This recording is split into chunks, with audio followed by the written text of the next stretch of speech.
Mike Tomlin was asked, and I think it's funny.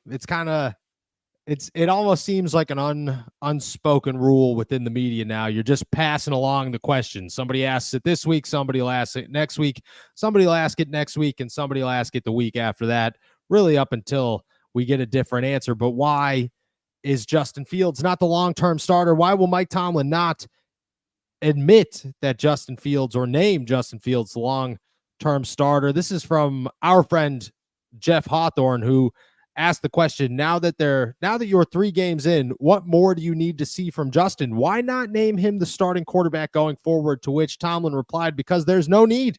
I explained to you the variables of the week. It has not changed. He's going to walk in this building with that mindset tomorrow. So really, there's no need to. Sometimes in the business, there's a myriad, excuse me. He uses that word all the time, and I still can't pronounce it. Myriad, yeah. Thank you. Of complex decisions that need to be made. I've learned to make them when it's appropriate, and it's not necessary as we sit here right now. When Russ gets to an appropriate point of health and we have a decision to make, I'll make it and I'll announce it and I'll be really transparent about it. But then I don't care how many ways you guys ask me, I got no intentions of making the decision that's unnecessary at this juncture.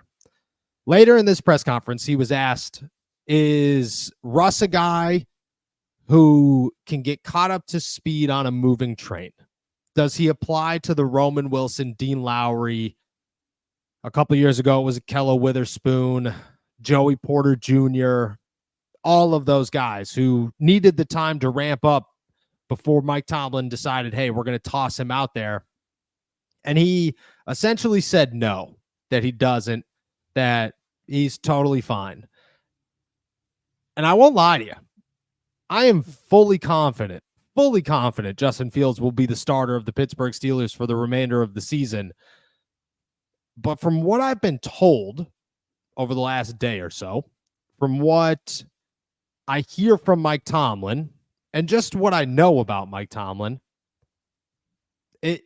it kind of sounds as if Mike Tomlin is one of the few in the Pittsburgh Steelers building who is kind of trying to push back on the let's name Justin Fields the starter. Let's make sure Justin Fields is the guy long term.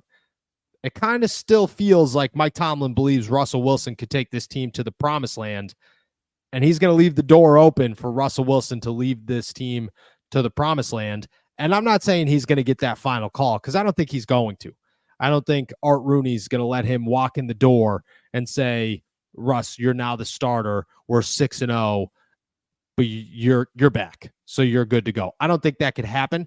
But just everything that I've been hearing, I've heard, Jay Glazer said this the other day, and I got it confirmed, that Tomlin wanted Russ to play in Denver, and he wanted him to play in Denver real bad because he wanted that revenge game. And the way I'm looking at it right now, Mike Tomlin might still be in the Russell Wilson is the guy kick, which makes no sense, but it's where we stand. I'll ask you, do you think that Tomlin could overrule every other person in Pittsburgh and every other person in that facility and probably every player outside of Russell Wilson himself, and one day walk in there and name Russell Wilson the starter? As long as he is able to answer to the one person in that building that I believe has the utmost power over him, which is Rooney. If he has the sign off from Rooney, he'll do it. I think that decision will lie squarely on his shoulders and will go a long way in determining how he is viewed both publicly and privately within the organization.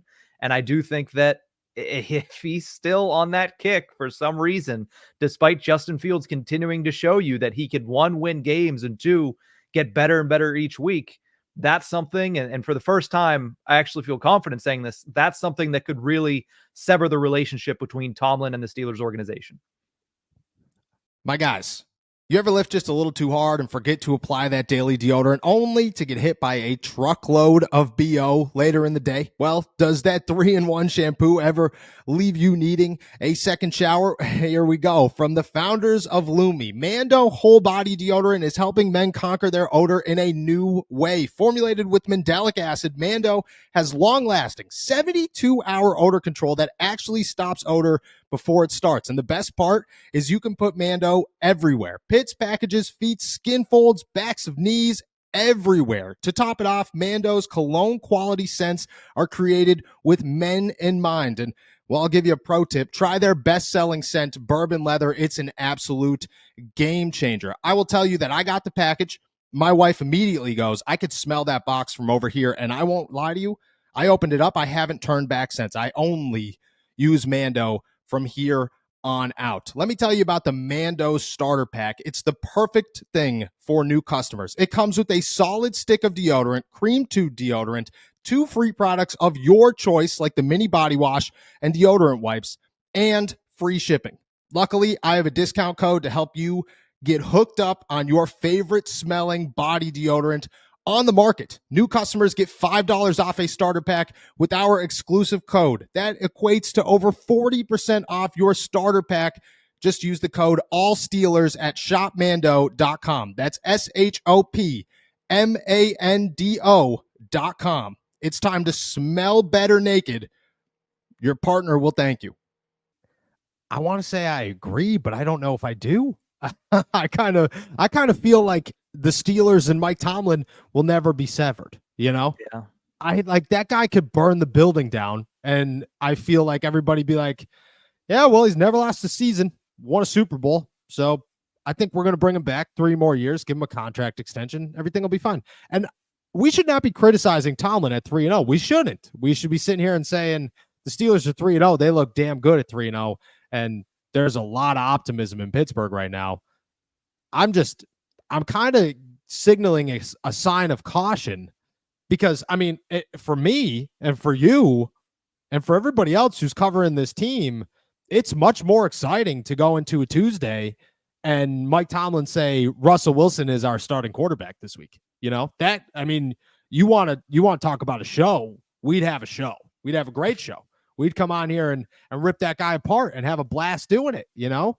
But if we're going to speak logically, it makes no sense to do that. But I just feel like Mike Tomlin, there's something in me that Mike Tomlin's always thinks different. And he's always as stubborn as you think he is, and probably more. And it's like every other problem with the Steelers. It's the offensive line a couple of years ago. It's Kenny Pickett last season. Like it's the wide receivers this season. You're always trying to say like, Van Jefferson will be enough. I really think Van Jefferson will be enough. And then he proves that he's not. And you're like, we should have saw this coming. We did see it coming. We tried to ignore it. That's kind of how I feel here. Is maybe we're just trying to ignore the blatant obvious, which is Mike Tomlin is Mike Tomlin. He's never going to change. He's always going to be Mike Tomlin. It wins him football games, but it also leads us to have conversations like this one, which would be wild. Now, that being said, you can't bench a winning quarterback. You just can't. That's rule 1 of the NFL. You can't bench a winning quarterback. And I really do, just like you said, like he'd have to pass through Rooney. Rooney doesn't make many decisions in that building, but I'm pretty positive he made the Matt Canada one, and I'm pretty positive he'd make the Justin Fields one. I'm pretty positive Mike Tomlin would have to say, hey, I'm going to start Russ and see if that's okay before he was able to do that if Justin Fields continues to win. And I have a hard time thinking Rooney's going to sit there and say, you're going to bench my winning quarterback, my future quarterback, the guy whose jersey's being sold all over this city right now. That's what's going to happen. He's putting seats in butts, or butts in seats. And you're going to put Russell Wilson in there that nobody really wanted here in the first place. I got a hard time. So I agree with you on that part, but I'm telling you, man, it kind of feels like we're taking all this. We're trying to brush it off. We're trying to make it, you know what I mean? We're trying to justify nah, he's not that crazy. He wouldn't do that. He would. Let's be honest. He definitely would. Yeah. So we'll see what happens. It's early. And again, you keep winning, you can't bench him. Nobody gets benched at 6-0. Nobody gets benched at 7-0. Nobody gets benched at 7-1. You know, You lose 40-0, there's a conversation to be had. But until that happens, and it doesn't look like it's going to before the bye week, I think we're gonna be okay. Any last thoughts on Russ versus Justin and Mike Tomlin? Yeah, just that I know that they're going to ask the question every week, but honestly, it's going to be the same answer every week. And you guys know it. You have to ask it. I understand it. But, we mentioned it yesterday. Does Tomlin ever come out and straight up just say, hey, Justin Fields is QB1 going into this week, despite, whatever Russell Wilson's injury status is? No, he's going to ride this as long as he can. I told you guys last week. I'll tell you again. Russ is not available to us. So why would we change anything? Why wouldn't we just say, hey, Russ can continue to be the starter while Justin actually starts because Russ is injured? It's a matter of a piece of paper that Mike Tomlin has said time and time again. He does not really care about what the depth chart says on the website, and the depth chart that he hands out says he's going to do what he wants, and he does that every single week. So the fact that Russell remains, at least according to the depth chart, as QB1 is just Mike Tomlin sitting there and saying, you know what, it's just what I want to see, and it's just what I want to have, and I'm not going to answer questions about it because I don't have to. What week do you think the depth chart changes? If it does, you think Justin Fields could win a Super Bowl as the backup quarterback? No, I don't think you can get the whole way through the season and him continue to say, well, Russ's calf, it's been 5 months, but that calf injury that we said was nothing serious in July, it's still bothering him in January, surprisingly enough. No, I think if you get past that Cowboys game, at that point, it has to be questioned whether or not Russ is actually still dealing with that calf injury, or if they're simply saying they're taking it cautious just because they want to see however many times Justin can go out there and continue to build and not fall backwards. When do you think we start to realize Tomlin's lying to us about Russ's calf?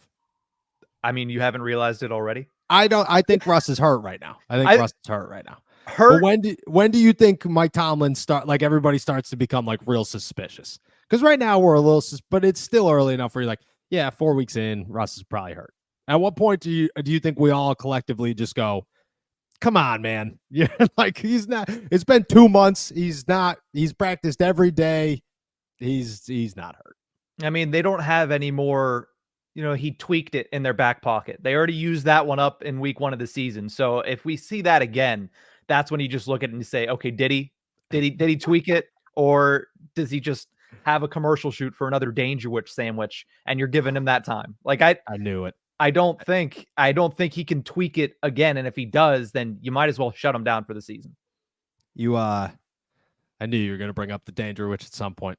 I knew the Danger Witch sandwich was going to make its way onto the show at some point. We'll see what happens. Right now, Fields is the starter. Russ is going to be limited in practice until Mike Tomlin turns blue in the face trying to tell people that Russ is still the hurt starter, and we'll see what happens. It's football season, and we've teamed up with DraftKings. Right now, you can get involved in even more action with DraftKings Pick6, a brand new way to play daily fantasy sports. And the best part, all new customers who play $5 will get $50 in Pick6 credits. All you have to do is download the DraftKings Pick6 app now. Sign up with our code ALLSTEELERS and get kicking. Only on DraftKings Pick6, the crown is yours. Getting started is simple. Just download the DraftKings Pick6 app and sign up with our code ALLSTEELERS. From there, just pick at least 2 players and choose if they'll have more or less of a stat. Lock them in and compete against others for a shot at a huge cash prize. Download the DraftKings Pick6 app now and sign up with our code ALLSTEELERS only on DraftKings Pick6. The crown is yours.